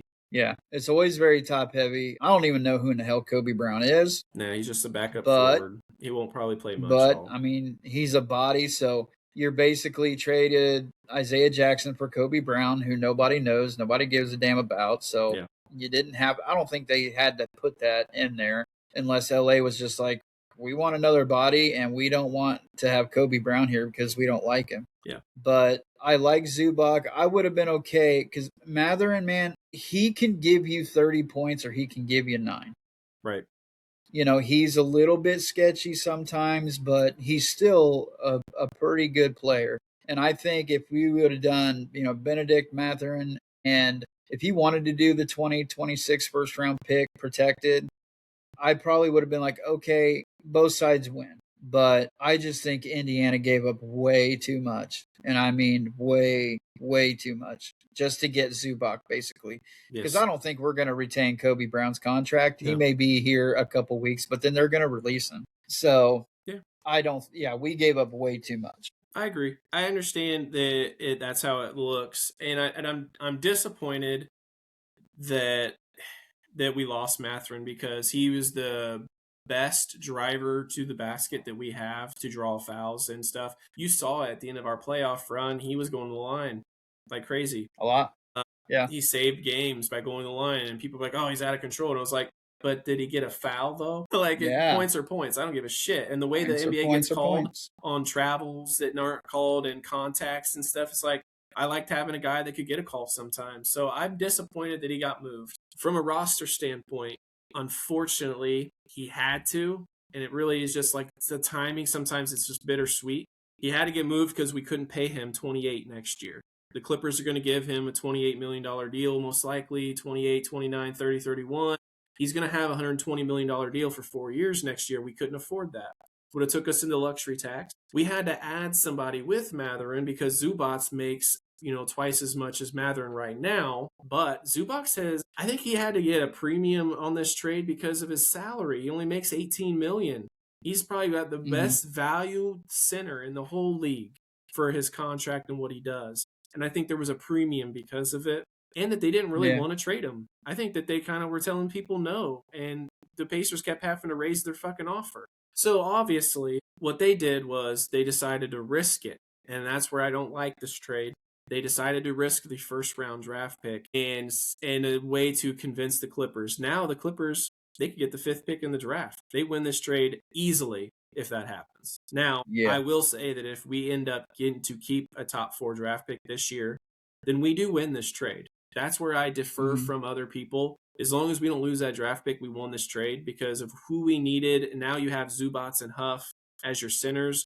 You got Pascal. You have Halliburton coming back. You didn't have to have Mathurin because, dude, even Quentin Jackson's been playing now, and he's really nice off the bench.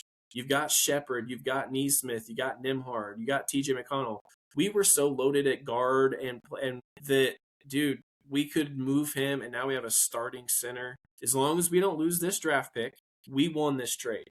But unfortunately, I'm going to be a little puckered up in June when the draft, or sorry, actually, I think it's April or May is the lottery. May, I think, yeah. So I'm going to be puckered, waiting for the balls to fall. Yeah. And, a thing that opens up, too, is the fact that we don't have to draft Boozer now because we just went and got another big. So now we can draft Cameron Boozer. We can draft Darren Peterson of Kansas. We can draft AJ Dabansa of BYU. We can actually draft any best available because the way our roster is constructed, you can just go anywhere.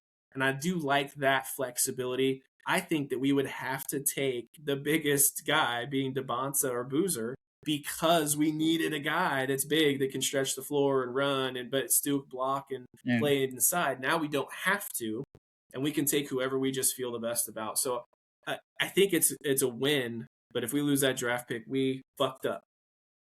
Yeah, it's plain and simple. Yeah, we've never had a top 5 draft pick ever, and we won next year, right? We have our own first round pick or something. This is the only time with the regime that we have that we can actually get a top pick.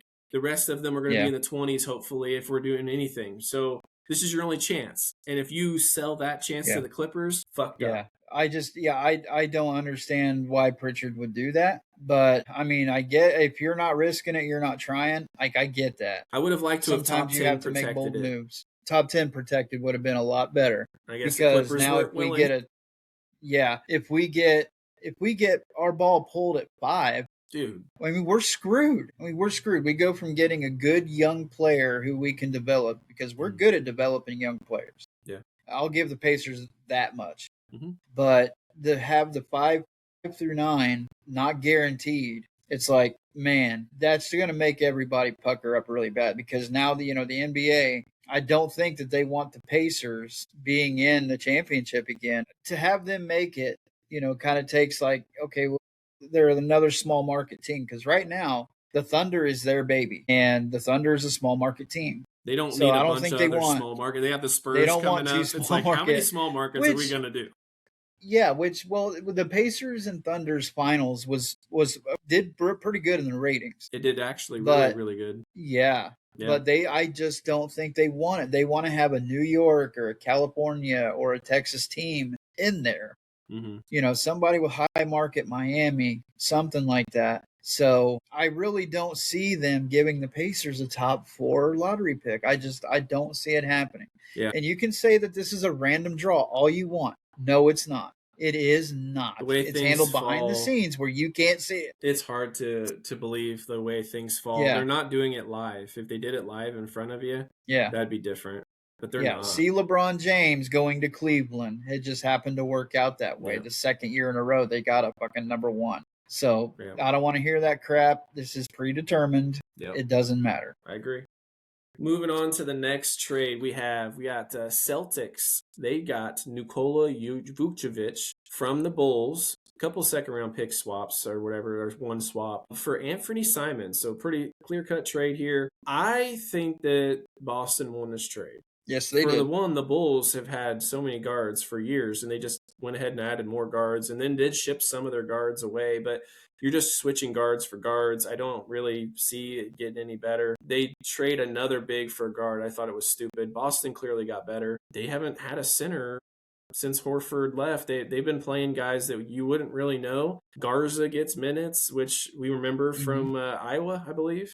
Yep. So Vucevic comes in, very good player. Very skilled, very good veteran center. So that helps for sure. Can shoot the three, spread the floor. They won this trade for me in a bit of a landslide, I would say. Yep. To get a straight up trading draft picks, you lose a draft pick for next year, which it's or this rounds. Year.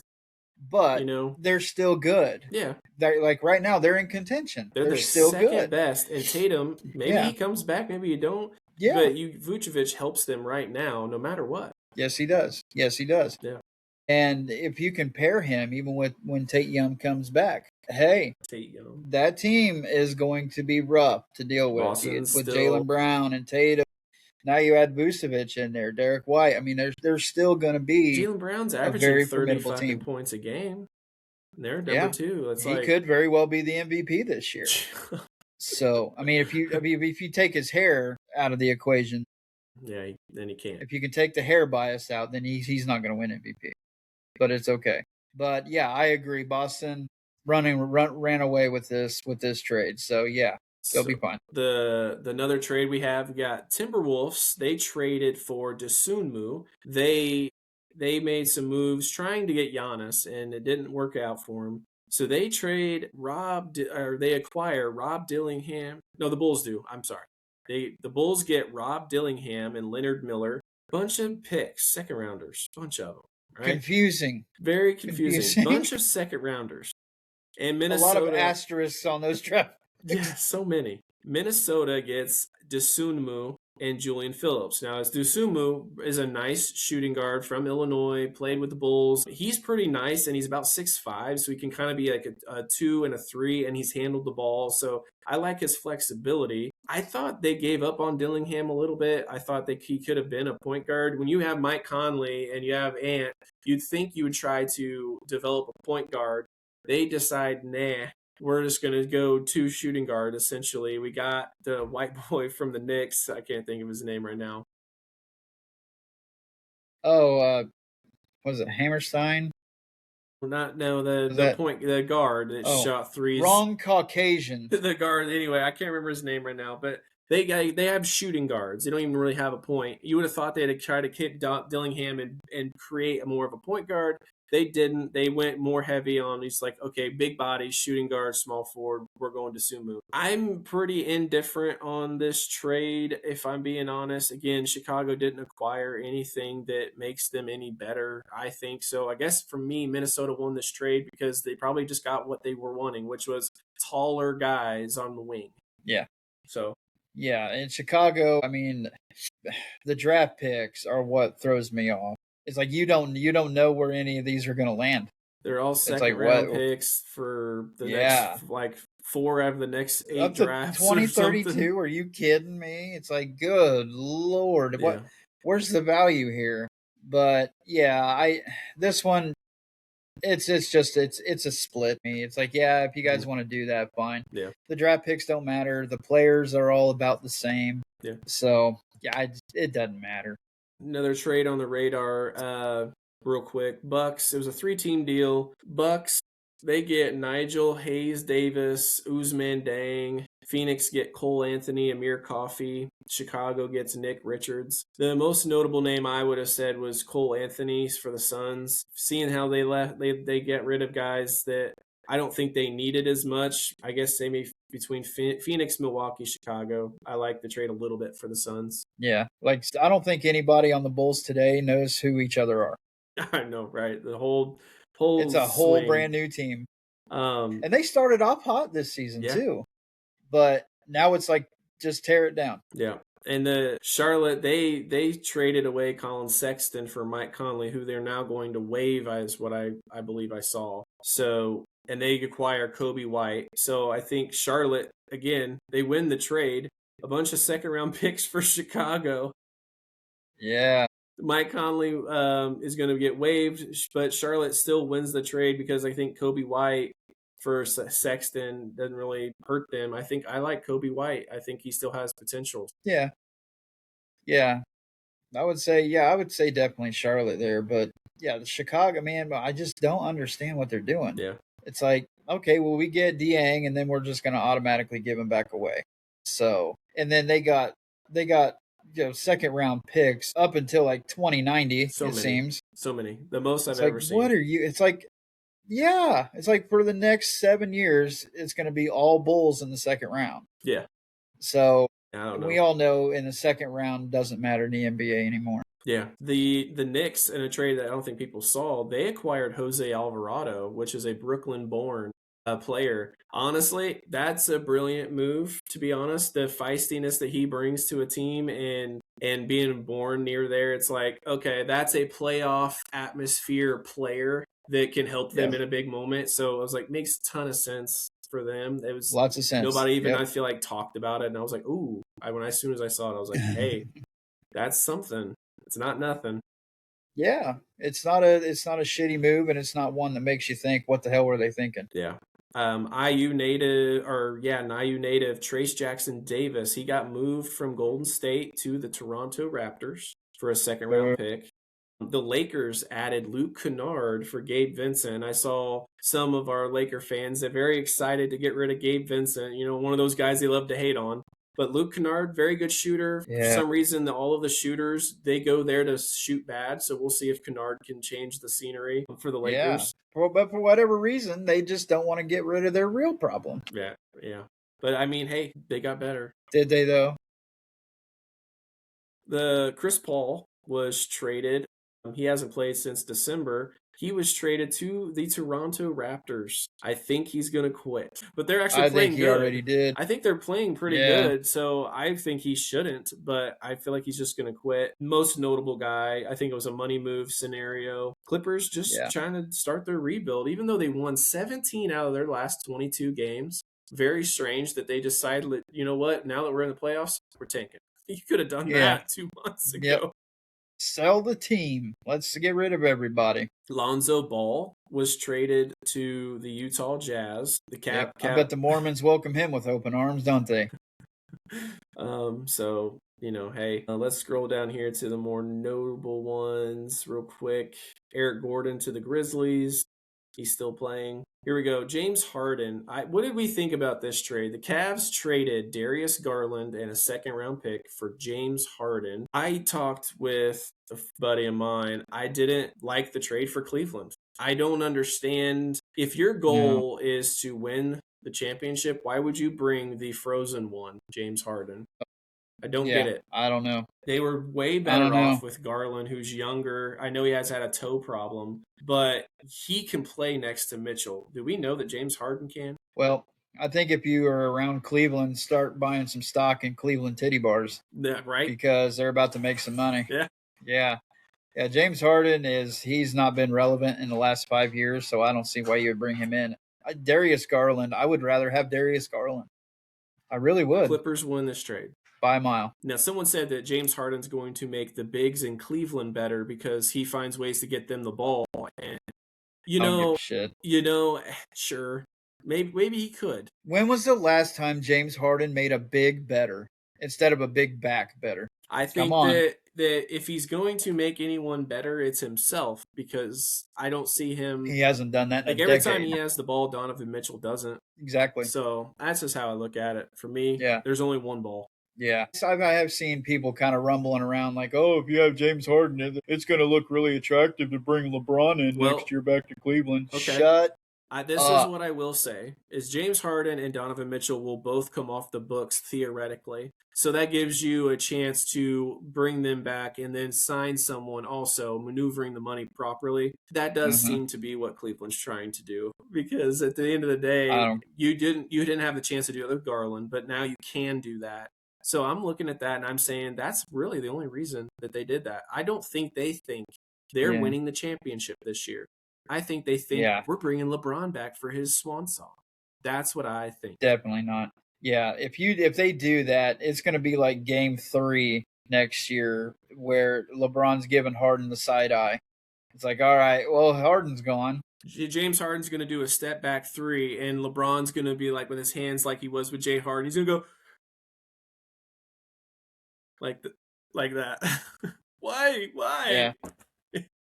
Um, Something that people didn't talk about that I thought was awful. The Philadelphia Sixers gave up because of Edgecombe, who's awesome. They traded Jared McCain and all his fingernail polish to the Thunder, another fucking guard who is good. He is a good basketball player, and they just gave up a first round pick in a few seconds, and they acquired a good basketball player. I'm like, oh great, the rich get richer. Clearly won the trade. Yeah, no shit. For Philly, it's like, you mean to tell me you couldn't have Maxey, Edgecombe, and McCain as your three guards, and that wouldn't have been appealing? They don't want to win. What are you doing? They don't want to win. So, and they want to give Oklahoma City another reason to get back and make another deep playoff run. Crazy. Yeah, but I mean, speaking of the Thunder, how many addresses has Dieng had in the last 3 days? Dude, Ousmane Dieng has been moved so many times. Just this week. Yeah. Poor guy, man. I mean, shit. He's getting pretty comfy in hotels. He gets a phone call. Where now? Yeah, we're happy to have you here in Oklahoma City. How do you like Charlotte? Charlotte, hey, how do you like Chicago? Yeah, Chicago. I think this might be the last one we'll discuss, possibly. The Grizzlies trade, which signaled a rebuild. I thought John Morant was going to get traded. He didn't. That they trade Jaren Jackson to the biggest team in the NBA, the Utah Jazz. They have so many bigs. Yeah, the Utah trees, man. They have Kessler. They have their star. What's his name? God dang it. There's so many names. The big white boy that shoots threes and their star for Utah. What's his name? Huh? Anyway. Yep, you're the NBA guy. I'm sorry. Anyway, they have a bunch of guys. It starts with an N. I can't think of it. Lauri Markkanen. Okay. Yes. Walker Kessler, Lauri Markkanen. They got Jaren Jackson. So now they're committing to playing Lauri Markkanen at 7'1" at small forward. So they're going to be so large. They got Jaren Jackson, Jock Lundale, another stretch big, but he's like 6'8" or something. I think. John Concar, Vince Williams. The whole trade was just for Jaren. From the Memphis side, they get Walter Clayton Jr., Kyle Anderson, Taylor Hendricks, Georges Niang, and 3 future first-round picks. I say the Grizzlies won this trade. Yep, they did, but I mean, they definitely missed their chance to move Ja, because he's not. I'm sorry, when he came into the league, he was a rocket, man. Yes. You know, so good. Doing everything. Now seems like the last 3 years he's had an addiction to stupid pills. Yeah, and he's just done. Well, he's made almost every bad decision a guy can make. So I mean, Memphis needs to move on from him. Yeah, I think they couldn't find a suitor. Yeah, nobody wants him for that money. Nobody wants him for that amount of money. It's just drama that nobody wants. Yep, for sure. Just a comment here too. I think that Walter Clayton Jr. is really good, and I think that him and Taylor Hendricks being young pieces, and then you get 3 first-round picks. I look at that and I say, very good job helping start a rebuild. You have to get future first-round picks. There's no telling if Utah can capitalize off this move. They could still have a bad year with one of those 3 future firsts. So it's like, I just thought that made a lot of sense. Yeah. But their potential got better. And then just a quick comment on the one that happened over a month or so ago. The Wizards, when they acquired Trae Young, they won that trade very handedly because they gave up CJ McCollum and Corey Kispert. What the hell is Atlanta doing? I don't know. But that was, in my opinion, awful value that they got back. Truly awful. McCollum's got one year in him. Kispert is an okay wing.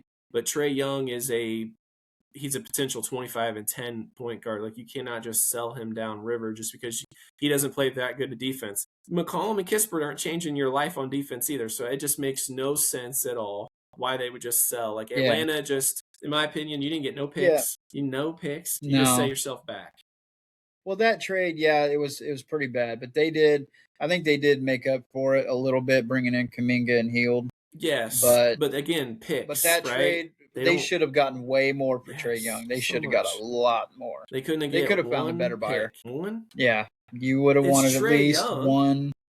Yeah, it made me look at that and just go, "You didn't have a better offer than that." Like, maybe his stock is way down compared to where I thought it might be. Yeah, like just maybe they just wanted rid of him.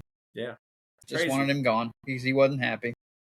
All right, guys. Well, I think that's all the trades. There was a lot of them. I skipped a few that I really don't think are going to matter, but there was a lot at the deadline. So go Super Bowl. Have a great weekend, guys. And until then, we'll see you next time. Be safe. Get a sober driver, boys.